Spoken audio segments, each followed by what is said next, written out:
When my husband finally came home after 11 years in America, our son didn't even get up from his chair. No hug, no smile, not even eye contact. Just, "Hi, Papa. How was the flight?" and back to his textbook. I stood in that hallway, watching my husband's face fall apart in slow motion, and I thought, this is what 11 years looks like. This is what happens when a child waits long enough that he forgets how to hope. My son was 8 years old when his father left. He used to cry on every phone call. He used to draw little calendars in his notebooks, marking off every single day until Papa would come home. But Papa kept saying soon, and soon became months, and months became years, and somewhere between 8 and 19, my little boy, who counted days, stopped counting. What came back from America was a man carrying gifts and apologies. What was waiting for him at home was a 19-year-old who had already learned to live without a father and was no longer sure he needed one. This is the story of what distance really costs a family. Not in money, not in comfort, in the years a father can never get back. I want to tell you something before I begin. Something I have never been able to say out loud without my throat closing around the words like a fist. There is a kind of loneliness that does not come from being alone. It comes from watching someone you love, someone who shares your blood, your home, your name, look straight through you as if you are made of glass, as if the years you spent holding everything together meant nothing at all, as if love, once broken, becomes just another word people say without feeling it anymore. That is the loneliness I have been living inside for the past 3 years. And it is not my loneliness alone. It belongs to my husband too, even if he does not know how to name it yet. It belongs to my son most of all, though he would never admit that, because admitting it would mean admitting that something was lost. And my son has made a religion out of pretending that nothing ever mattered enough to hurt him. My name is Anaya. I am 42 years old. I was born in a small city in Rajasthan, raised in a household where silence meant respect and obedience meant love. I married at 23, became a mother at 23 and a half, and became something closer to a single mother at 24, even though my husband was still technically my husband, just on the other side of the world. This is the story of how 11 years of distance turned a boy who loved his father into a young man who cannot stand to be in the same room as him. I need you to understand something important. I am not telling this story to blame anyone, not my husband, not my son, not even myself, though God knows I have spent enough sleepless nights wondering what I could have done differently. I am telling this story because I believe there are thousands of families like ours, families scattered across continents, held together by video calls and wire transfers, and the quiet, desperate hope that one day everything will go back to normal. I am telling it because nobody talks about what happens to the children. Nobody talks about the boys who grow up counting days. His name is Arjun. When Vikram, my husband, left for the United States, Arjun was 8 years old. 8 years old is such a particular age, old enough to understand that something significant is happening, old enough to feel the weight of a suitcase being dragged to the door, old enough to hear the goodbye in his father's voice, even when the word itself is not spoken, but not old enough to understand why, not old enough to hold the grief with any kind of grace. I remember the morning Vikram left. It was still dark outside. Arjun had woken up on his own, something he never did, and he came to stand in the doorway of our bedroom in his pajamas, rubbing his eyes, watching his father fold the last of his shirts into the bag. He did not cry. He just watched. And then he said, very quietly, the way children say things they have been rehearsing in their heads, "Papa, will you bring me a toy plane from America?" Vikram laughed. He picked Arjun up and held him for a long time. He told him yes, of course, a toy plane, the biggest one he could find. He told him it would only be for a short while, that he was going to work very hard, save money, and then come back and build a better life for all of us here. He said it the way men say things when they believe them completely, with the full force of their intention, which is not the same as the full force of truth. Arjun believed him. He believed him the way only an 8-year-old can believe his father, completely, without condition, without the armor of experience. The first year was manageable. Vikram called every evening, sometimes twice a day. He would ask Arjun about school, about cricket, about his friends. Arjun would press his face so close to the phone screen that I could only see his forehead and his eyes, huge and shining, and he would tell his father everything, every small thing. The boy who pushed him in class, the math problem he solved in his head before the teacher finished writing it on the board, the stray dog he had named Raja and was secretly feeding outside the building. Every weekend, they would watch cricket together through a video call. Vikram in his apartment in New Jersey, Arjun on our couch in Jaipur, both of them shouting at the screen at the same time, separated by 12,000 kilometers and 9.5 hours, but somehow, in those moments, together. I would sit at the edge of the room and watch them, and feel two things simultaneously: gratitude that technology had given us this, and a grief I could not explain for the things technology could never give us. The warmth of a body sitting next to you, the sound of breathing in the dark, the way a father's hand feels on a child's shoulder, a weight that tells him without words, "I am here, you are not alone." Those things could not be transmitted through a screen. Still, we managed. We told ourselves it was temporary. A year, maybe 2. Vikram was working in a software company. The money was good, better than anything we could have hoped for in India at the time. He sent enough for us to live comfortably, to pay for Arjun's school fees without worry, to fix the leaking ceiling in our flat, to eventually move to a better neighborhood. Practical love. Love expressed in rupees converted from dollars. I told myself it was enough. I told myself that sacrifice is also a form of devotion. The second year, the calls became slightly shorter. Not dramatically, not all at once. Just shorter. Vikram was busy. He had been promoted. There were new responsibilities, longer hours, colleagues who invited him to dinners on weekday evenings. America has a way of filling up your life until the spaces you left behind begin to feel like another world, something that exists in memory rather than in real time. Arjun noticed before I did. Children always notice. He started waiting for the calls instead of expecting them.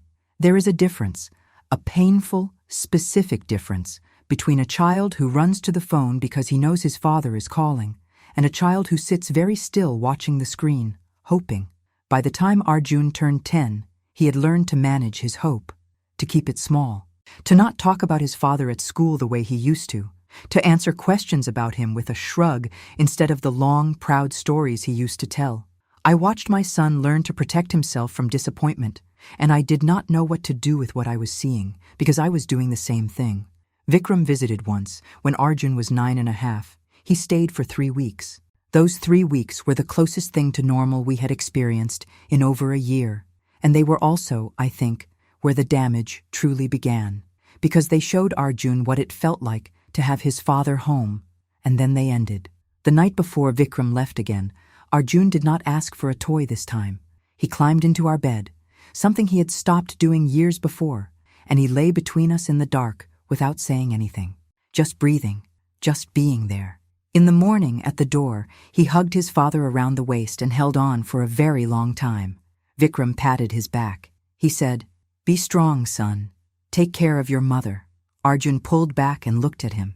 His face was dry. His eyes were steady. "Come back soon, Papa," he said. He meant it as a request. Looking back now, I think it may have also been the beginning of a warning. There is a moment in every child's life when he stops believing in the things he cannot see. For some children, it is Santa Claus, or the Tooth Fairy, or the idea that adults always know what they are doing. For Arjun, it was the promise that his father was coming home soon. I cannot tell you the exact day it happened. That is the cruelest part about slow losses. They do not announce themselves. There is no single morning when a child wakes up and decides to stop hoping.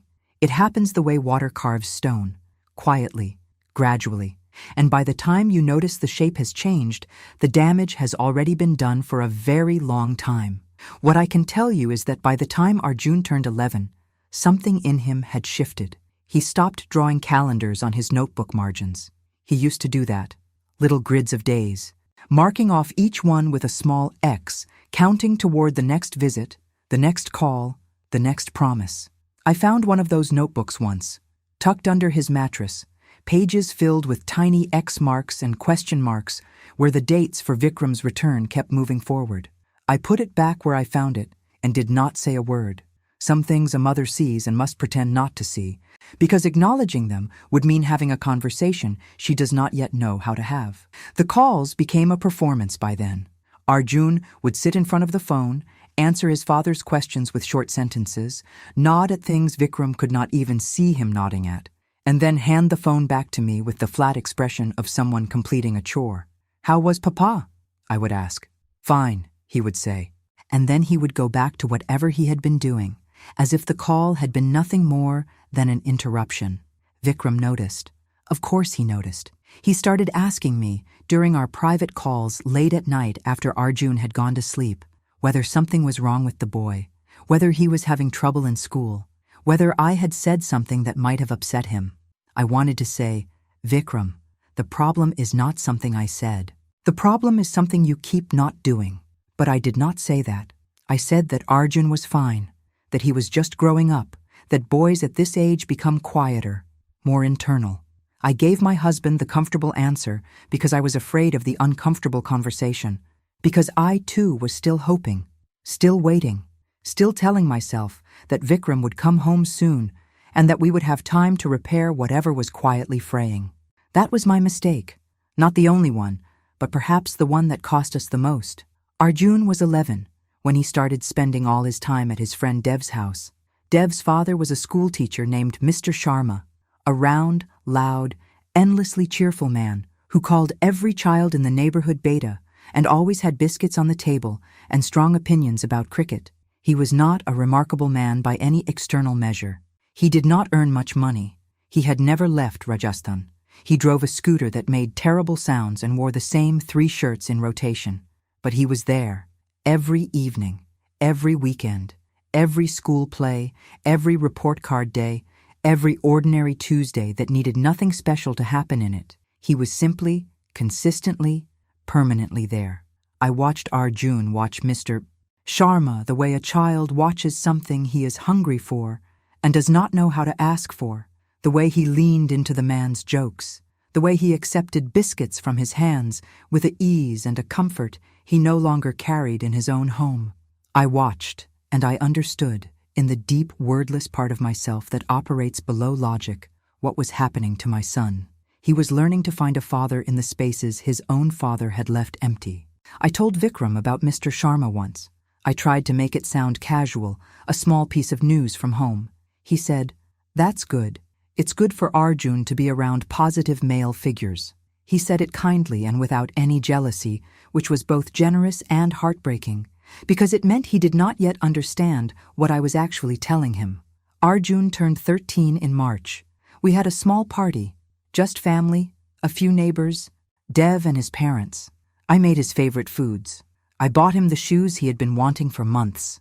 Vikram video called at a difficult hour because of the time difference, and the connection was poor, breaking up every few seconds. And I watched my son smile at the pixelated image of his father singing Happy Birthday off-key from across the world. It was 3 days after that birthday that Arjun said the thing he had never said before. We were eating dinner, just the 2 of us, the way it always was. The television was on, but neither of us was watching it. Arjun was pushing rice around his plate with a spoon, not eating, and I was about to ask him whether he was feeling unwell when he put the spoon down and looked at me with an expression I had never seen on his face before. It was not anger. It was not sadness. It was something older and more settled than either of those things. It was the expression of a person who has made a decision after a very long time of sitting with a very difficult question. He said, "Amma, why doesn't Papa just come home?" I said what I always said, that Papa was working, that it was complicated, that the money he sent allowed us to live the way we lived, that he was doing it for us. Arjun listened to all of it without interrupting. And then he said quietly, with a steadiness that frightened me more than tears would have, "Dev's father makes less money than Papa sends us every month, and Dev's father is home every single day." I had no answer for that. It was the most precise thing my 13-year-old son had ever said, and it cut through every justification I had spent years carefully building. And it left me with nothing but the truth, which was that I agreed with him completely and did not know what to do about it. That same month, Arjun asked to speak to Vikram alone. He had never done that before. He always let me start the calls, always handed the phone back to me, always kept some barrier of my presence between himself and his father.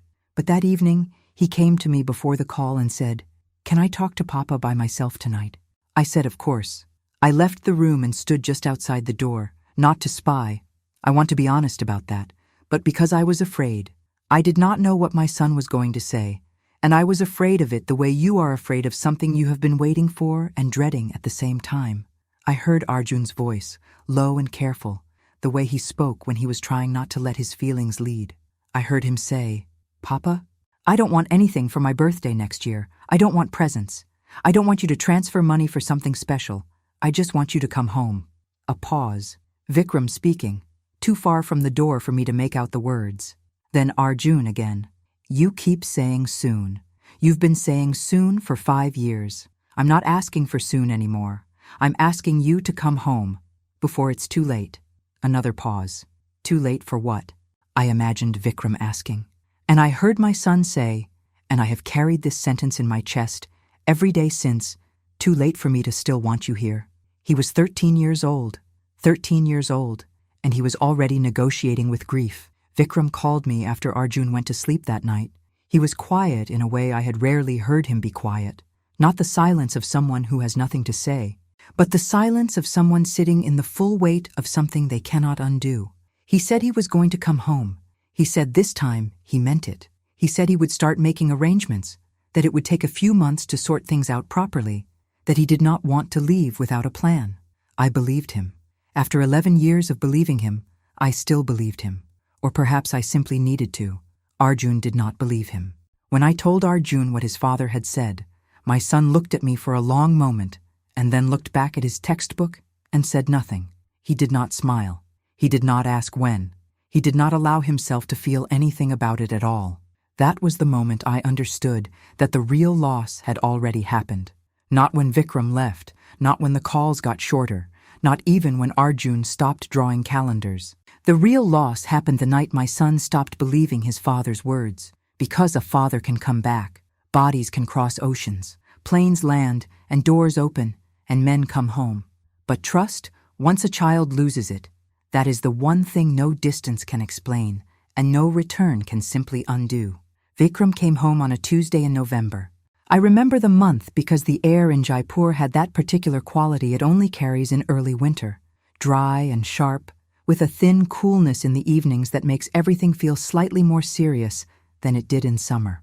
I remember it was a Tuesday because Arjun had an exam that morning, and when I told him his father's flight was landing that afternoon, he looked at me over his breakfast and said, "I know, I have to study tonight." Not, "I cannot wait," not, "finally." Just a reminder about his exam, delivered in the same flat tone he used to discuss everything those days. He was 16 by then. Vikram's return had been postponed 3 times over the previous 3 years. Once because of a project deadline, once because of visa complications, once because of a reason I no longer remember, and perhaps was never entirely honest. Each postponement had landed on Arjun like something physical, not dramatically. He did not shout or cry or throw things. He simply absorbed it, the way he had learned to absorb all of it, quietly, efficiently, without letting me see the full extent of what it cost him. By the time the actual departure date was confirmed, Arjun had stopped reacting to it at all. He acknowledged the information and moved on. I told myself this was maturity. I told myself that he was handling it well. I was wrong. He was not handling it well. He had simply stopped handling it, which is a different thing entirely. I went to the airport alone. I had asked Arjun whether he wanted to come with me. He said he had studying to do. I did not push. Looking back, I wonder whether I should have insisted, whether the airport, with its chaos and its movement and the undeniable reality of a man walking through arrivals with his luggage, might have cracked something open in my son that dinner table conversations. Never could. But I did not push. I drove to the airport by myself, parked the car, and stood in the arrivals hall holding a small sign I had made. Just Vikram's name, in my own handwriting, because I did not know what else to do with my hands while I waited.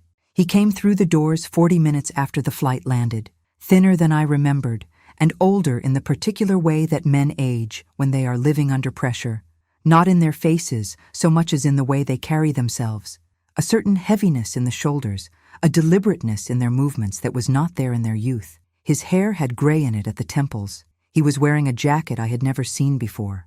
He saw me and smiled, and for a moment, just a moment, He looked exactly like the man I had married 20 years ago, nervous and hopeful, and trying not to show either. We hugged for a long time in the middle of the arrivals hall, with people moving around us on both sides, and I pressed my face into his shoulder and felt something I had not felt in years, which was the simple animal comfort of being near the person you chose, the specific weight and warmth of them, the reality of a body that exists in the same physical space as yours. "I'm home," he said into my hair. "You're home," I said back. On the drive to the house, he asked about Arjun. I told him Arjun was studying. I told him Arjun was doing well in school, that he was serious and focused, that he had a small group of close friends. I told him the good things because the drive was 40 minutes, and the difficult things would need more time than that. "Is he excited?" Vikram asked. I kept my eyes on the road. "He's been waiting a long time," I said, which was true, which was also not an answer to the question he had asked. Arjun was sitting at his desk when we arrived. His room door was open. I had asked him to keep it open, and I could see him from the hallway, bent over his textbook with his pen moving steadily across a notebook page.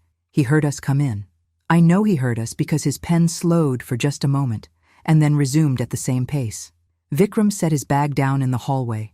He looked at the apartment the way people look at places they have only seen through small screens, taking in the dimensions of things, the textures, the way the light falls in real life rather than on a camera lens. Then he walked toward Arjun's room. He stood in the doorway. He said, "Arjun." My son looked up from his book. He looked at his father the way you look at someone you have been preparing to see, not with surprise, not with overwhelming emotion, but with a careful, measured regard, as if he were taking stock of something and withholding his verdict. He said, "Hi, Papa. How was the flight?" Vikram laughed, a short, uncertain laugh, the kind that escapes when you do not know what else to do. He said the flight was long. He said it was good to be home. He said Arjun had grown so much. Arjun said, "I'm 16. People grow." Then he looked back at his textbook. I stood in the hallway and watched my husband's face move through several things at once. Confusion, hurt, the beginning of understanding, and then something that looked like a man recognizing the full consequence of his choices for the very first time, all at once, with nowhere to hide from it. The first week was an exercise in careful distances. Vikram tried. I want to say that clearly because it is true and it matters. He tried in all the ways he knew how, which were, unfortunately, the ways of a man who had been away for 11 years and did not yet understand that the son he remembered and the son who now lived in this apartment were not the same person. He brought gifts, expensive ones, a smartwatch, a pair of headphones, a jacket from a brand Arjun had mentioned wanting 2 years ago in a conversation Vikram had apparently saved. Arjun accepted them politely. He said, "Thank you." He did not use any of them. Vikram tried to talk about cricket. Arjun's interest in cricket had shifted over the years. He now preferred football, a change that had happened slowly and that I had mentioned in passing during calls, but that Vikram had not retained. When Vikram brought up a match, Arjun corrected him once, briefly, and then excused himself from the room. Vikram tried to sit with him in the evenings the way they used to sit together watching cricket on the phone, side by side on the couch, sharing the same screen. Arjun sat at the far end of the couch with his phone in his hand, scrolling, present in body and absent in every other way. Every night after Arjun went to his room, Vikram would come to find me in the kitchen or the bedroom, and he would look at me with an expression I had no easy answer for. It was the expression of a man who had imagined his homecoming many times over 11 years, and was now living inside the gap between the imagination and the reality. "What did I do?" he asked me once. I turned to look at him. I said, "It's not about what you did, Vikram. It's about what you didn't do. For long enough that he stopped needing you to do it." He was quiet for a long time after that. The first real argument happened on a Saturday morning, 3 weeks after Vikram's return. Arjun had plans to go out with his friends. Vikram, who was still in the process of relearning how our household worked, did not know about these plans. He came to the breakfast table with the energy of a man who had decided that today was the day. Today he was going to make a real effort, have a real conversation, begin building something real with his son. He suggested they spend the day together. He mentioned a place he had read about, a new restaurant, a movie showing in the afternoon. He said it the way fathers say things when they are trying too hard and cannot hide it. Arjun said, I already have plans. Vikram said, can't you change them? I've been here 3 weeks and we haven't spent a single day together. And Arjun, my son, who had spent years saying nothing, years swallowing everything, years reducing himself to short sentences and closed doors, looked at his father across the breakfast table and said, with a calm that was more devastating than any raised voice could have been, I spent 8 years waiting for you to spend a day with me. You always had plans too. The silence that followed lasted a very long time. Vikram opened his mouth and then closed it. Arjun picked up his bag, said goodbye to me, and left. I sat with my husband in the kitchen and listened to the front door close and watched him age 10 years in 30 seconds. And I understood that we had now arrived at the place I had been dreading for a very long time. Not the problem itself. We had been living inside the problem for years. But the moment when it could no longer be ignored, smoothed over, or explained away. The moment when the wound finally had to be looked at directly. There is something nobody tells you about reconciliation. They tell you it requires honesty. They tell you it requires patience. They tell you that love, even when buried under years of hurt, does not truly die, that it only goes quiet, waiting for the right conditions to breathe again. People say these things and they are not wrong exactly, but they leave out the part that I had to learn the hard way, sitting in the middle of my own family while it pulled itself apart at every seam. They leave out how much it hurts before it heals. They leave out that sometimes the person who needs to do the hardest work is not the one who caused the pain, and not the one who carries the pain, but the one standing between them, holding both sides of a wound together with her bare hands, bleeding quietly, hoping neither of them notices. That person was me. That person is always me. My name is Anaya. I am 42 years old. And this is the part of the story where I stopped being the woman in the middle and started being the woman who said, enough.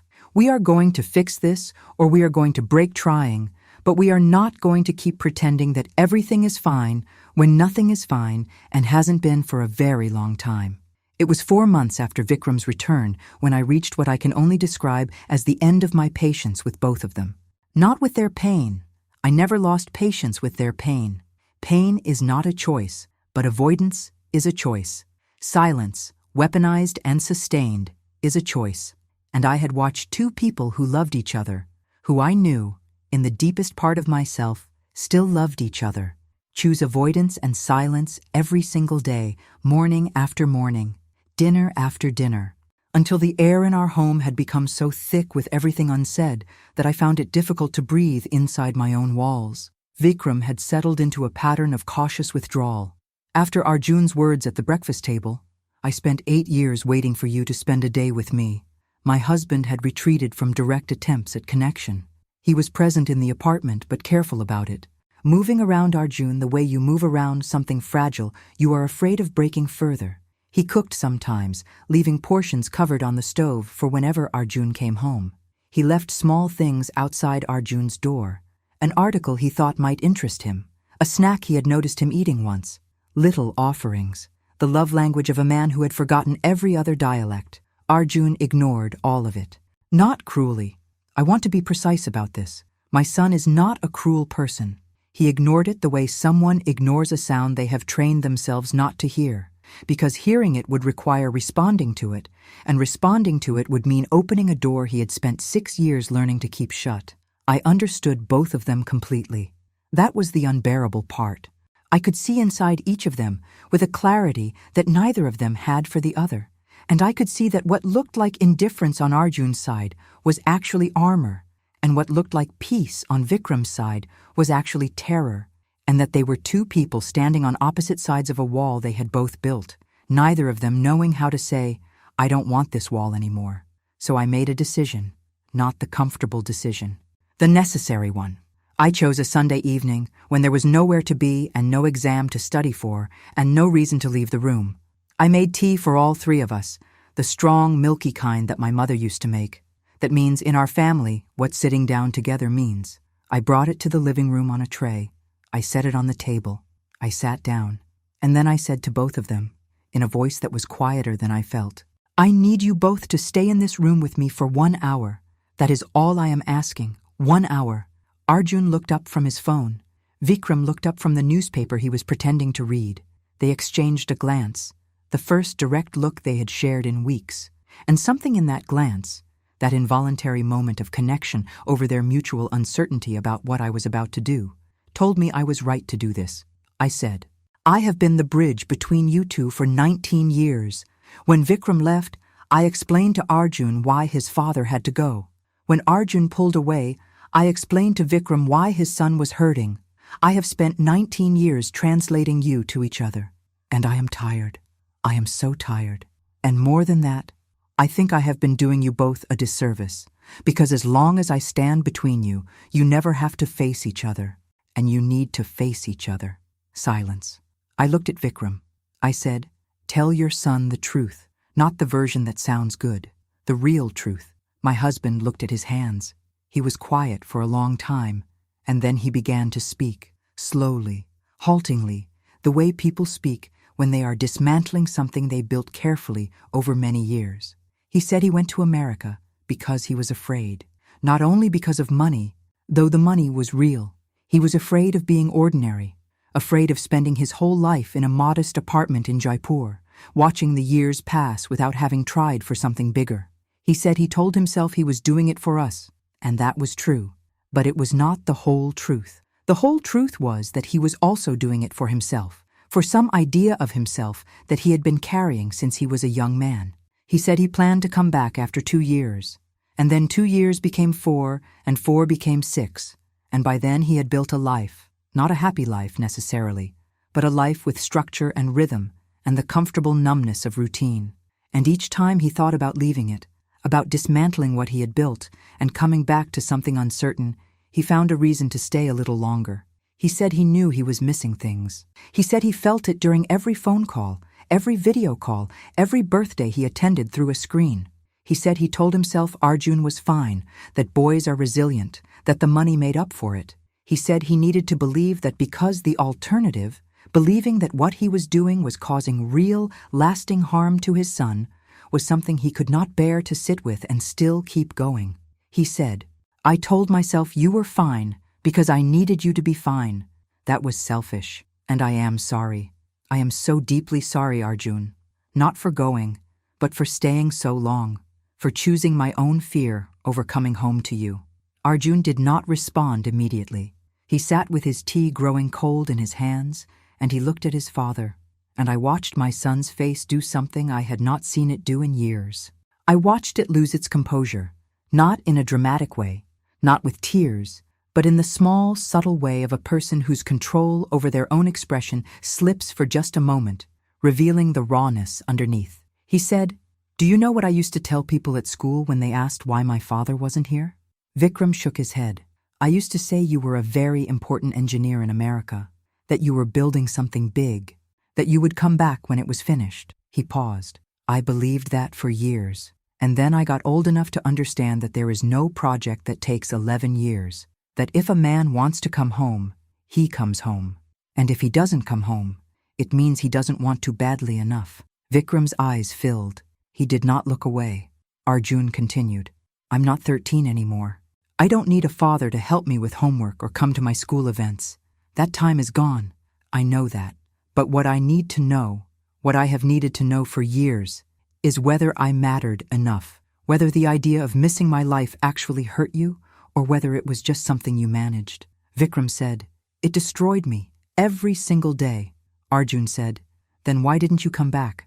And Vikram said the truest thing he had ever said, "Because I was a coward, and because I kept thinking there would be more time, and because I did not understand, until it was almost too late, that time with a child is not something you can save up and spend later.